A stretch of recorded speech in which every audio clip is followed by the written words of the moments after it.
얘기하시고 나가신 기억은 납니다. 제가 서서 그 민정수석을 맞이하셨고 선체로 다녀오자마자 두 사람 이름을 저한테 얘기해주고 나가셨습니다. 예. 그러니까 이제 피고인 입장은 이제 여러 가지 이제 법조인과 관련된 인사 이런 것들은 관여를 안 했다고 이제 말씀하시고 네. 이제 의견을 내거나 그런 것도 없다고 말씀하셨는데 없습니다. 그게 일반적인 경우는 이제 그럴 수 있지만 지금은 여러 가지 비상 상황이고 네.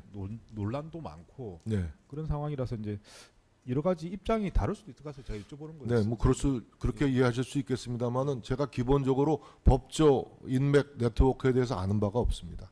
추천할 만한 제가 인물을 아는 사람도 없고 그런 입장입니다. 뭐 직접적인 관련 있는 건 아니지만 나온 김에 여쭤보겠습니다. 그거 네.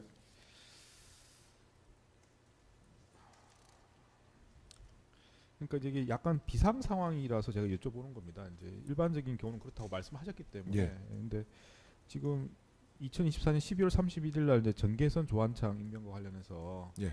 그 당시에 피고는 비서실장으로서 예. 이제 여러 가지 이제 특수한 상황이 있기 때문에 예. 이제 어떤 입장을 취하실 수도 있는 것 같아서 여쭤보는 겁니다. 그 당시 상황에 비추어서 정계선 조한창 임명에 반대하시는 입장이셨습니까?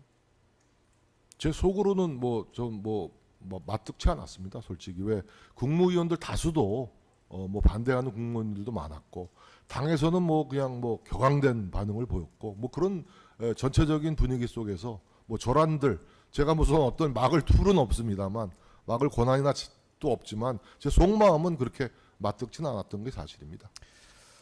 네. 그런데 사실은 이제 지금 2024년 12월 4일 날 여러 가지 이제 당정대 모임이라고 부르는 뭐 다른 아니라고 하시니까 뭐 그런 불리고 있는 그런 모임도 예. 있었고 그 당시 윤석열 전 대통령한테도 보고도 하셨고 보고하지 않았습니다.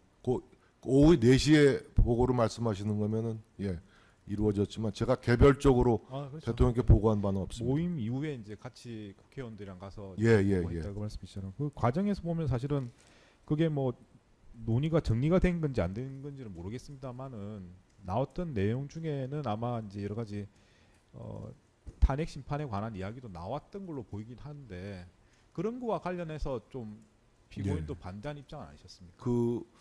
아까 오전 그 신문 때 그 검찰 측에서 제시한 제 조서 내용 중에 이제 컨센서스라는 표현이 등장합니다. 제가 그 표현을 쓴 게 맞습니다. 그런데 정확히 보면 당의 컨센서스라고 제가 표현했습니다.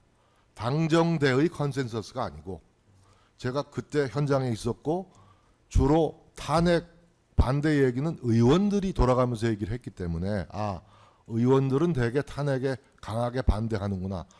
거기에 한동훈 당대표도 아무런 반응이 없었기 때문에 당의 컨센서스는 대통령 탄핵에 반대했다. 최고 중진들이 모였으니까 당의 컨센서스라고 제가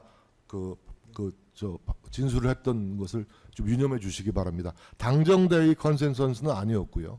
예. 그러니까 이제 말씀하신 취지는 피고인이 그런 걸 고려해서 예. 임명에 반대하는 건 아니었고 내부적으로 그냥 당에서도 여러 가지 국무위원들도 반대하는 그러나 존경하는 재판장님, 그런 대통령 비서실장이 그 굉장히 민감한 정무적인 사항인데 속으로 제가 반대하고 싶어도 그것을 구체적인 어떤 조치나 그 표현이나 액션으로 관철시킬 방법은 없습니다.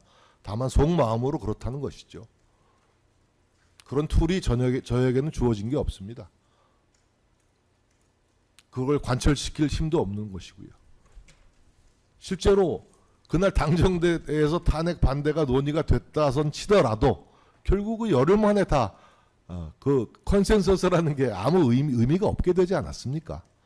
대통령 탄핵 소추는 통과가 되었던 것이고요.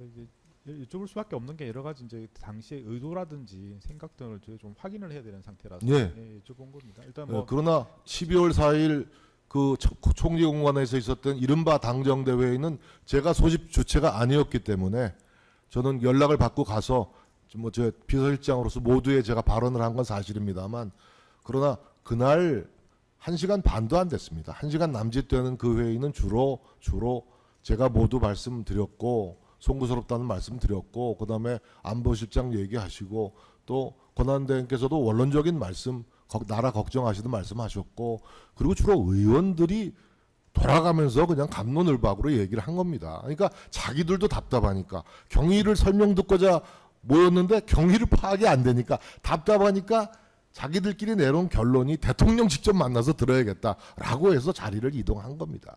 그게 다인 것이고요.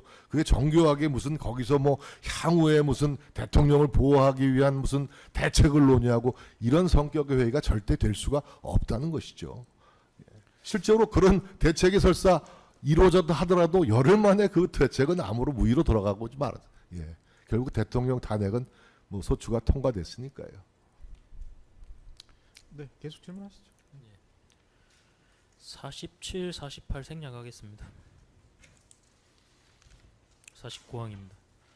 순번 6번 김주현 진술 조서 중 410쪽 5에서 9행 제시하겠습니다.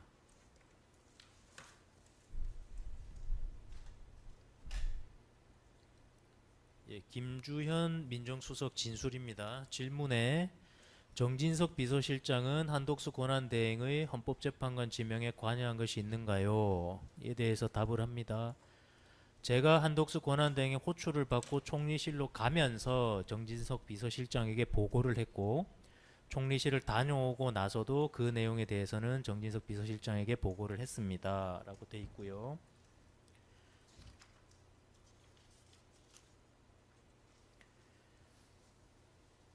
(420쪽) 2에서 4행입니다.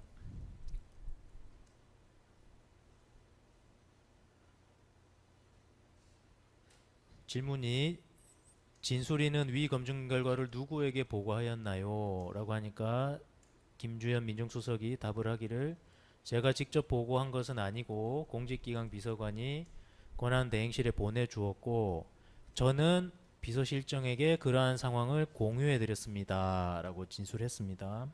그리고 순번 152번 김주현 피의자 신문 조서 중 2055쪽 4에서 12행 제시하겠습니다. 여기서도 질문이 대통령 비서실장 정진석이 이완규 함상훈을 추천하는 것에 관여한 사실이 있나요? 라고 하자 김주현 민정수석이 없습니다. 정진석 실장님은 검증을 진행하면서 이에 대해 공유한 것이 다입니다. 다시 질문이 이완규 함상훈 인사검증은 정진석에게 어떠한 형태로 어느 시점에 공유가 되었나요? 라고 하자 답으로 4월 7일 월요일 날 한덕수 총리님의 말씀을 듣고 와서 점심때쯤 용산 비서실장 집무실에서 바로 인사검증을 시작하겠다는 내용을 보고 드렸고 그 후 공직기강 비서관에게 인사검증을 지시하였습니다. 라고 지금 진술하고 있습니다. 질문입니다. 결국 민정수석 김주현의 진술에 의할 때 당시 피고인은 김주현을 통해서 김주현이 한덕수에게 호출되어 헌법재판관을 지명하는 회의를 하러 갔다는 사실과 이후 한덕수가 이완규 함상훈을 헌법재판관으로 지명하기로 한 사실을 알고 있었고 김주현으로부터 그들에 대한 인사검증을 시작하겠다라는 보고를 받고 비서실장으로서 이를 승인한 것이 맞죠? 뭐 인사 검증을 제가 승인 사항인지는 잘 모르겠습니다만 일단 두 사람의 헌법재판 후보에 대한 보고를 받은 것은 사실입니다. 사실이고 제가 무슨 인사 검증에 대해서 구체적인 지시를 한 기억은 없습니다. 과거에도 그런 전례도 없고요. 예, 알겠습니다. 50항입니다.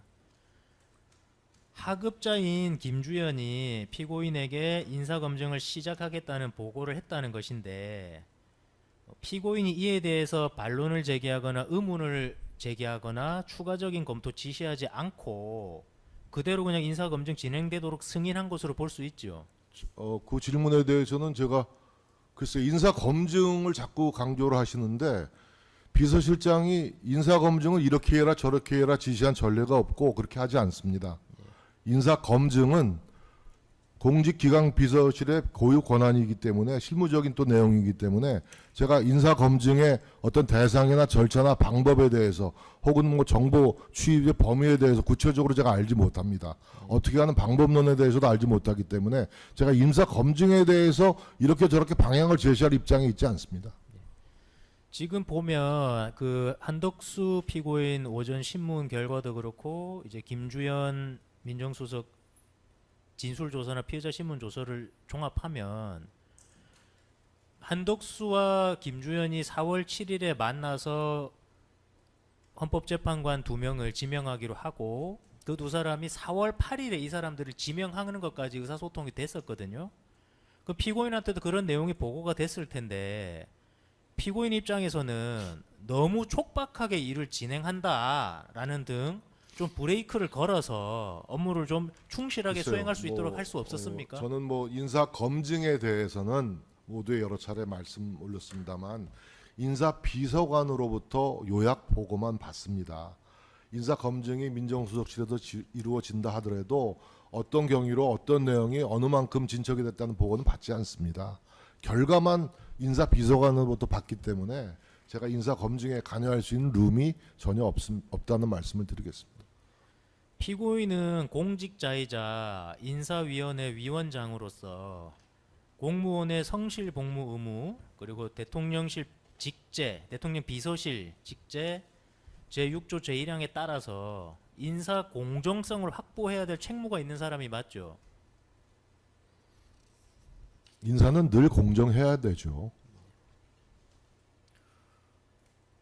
54망입니다. 국가의 법령에 대한 심사와 국민의 기본권을 수호해야 하는 헌법재판관의 직무에 비추어 볼 때 차분히 좀 시간을 두고서 4월 8일이 아니라 최소한 그 이후 그 다음 주 국무회의에서라도 이걸 처리할 걸 예정하고 충분한 검증을 거쳐서 문제가 없는 훌륭한 법조인을 선별해서 재판관으로 지명하도록 지시할 수 있었지 않습니까?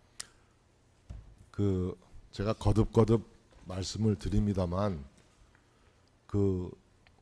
4월 8일 날 한덕수 대통령 권한 대행의 인사권 행사는 4월 4일 날 국가 원수인 대통령이 완전히 그 직위를 실질적인 권능을 상실한 이후에 사실상 실질적인 대통령 헌법상의 권한을 행사하는 권한 대행으로서 행사한 인사권입니다.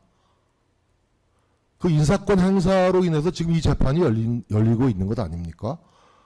대통령의 인사권은 헌법이 부여한 고유의 재량 행위이고 대통령이 인사를 함에 있어서 걸림돌이 될 수 있는 건 저는 없다라고 생각합니다. 가사 인사 검증이 빨리 됐거나 꼼꼼하게 되지 못했다 하더라도 대통령이 인사 결심 당당 대통령이 인사권자로서 이 사람을 내일 모레 혹은 5시간 뒤에 인사하겠어라고 하면 인사되는 겁니다. 그게 도대체 무슨 법률을 위반했다라고 말씀하시는지 잘 모르겠습니다. 저는 대통령의 인사 검증 문제로 인해서 고위공직자가 이렇게 재판정에 서는 것은 정부 수립 이후에 처음 있는 일이라고 들었습니다. 아니 인사 검증을 규율하고 있는 법률이 존재하지 않지 않습니까? 인사 검증을 위해서 정보 수집의 범위를 어디까지 해라? 언제까지 해라? 어떤 대상으로 해라? 어떤 절차를 거쳐라라고 규율하고 있는 어떠한 법률도 없습니다. 그러니까 인사 검증의 실무를 담당하고 있는 공직자들도 내가 하고 있는 일이 위법한 것인지 위법하지 아니한 것이 판단할 수 있는 기준이나 근거도 없습니다. 예측도 안 됩니다. 이 상황에 대해서 저는 외람되지만 저는 인사 검증의 문제는 정말 인사 검증을 꼼꼼히 해야 된다고 필요하다고 보면 이것은 입법의 문제로 다뤄야 될 문제지 이것이 무슨 형벌이나 재판의 문제로 다뤄질 사항은 아니라고 감히 생각합니다. 피고인 추가 질문 하나 하겠습니다. 지금 말씀이 대통령의 인사권을 보좌기관으로서 그걸 어떻게 대통령이 결심했으면 권한대행이 결심했으면 따라야지 거기에 어떻게 뭐라고 할까 제지를 하거나 뭐 할 수 있느냐 그런 취지신 거죠 지금 말씀이 맞습니까? 대통령의 인사권은 헌법이 부여한 포괄적인 재량 행위로서 존중되어야 되고 어떠한 걸림돌도 없이 이루어져 왔다는 것이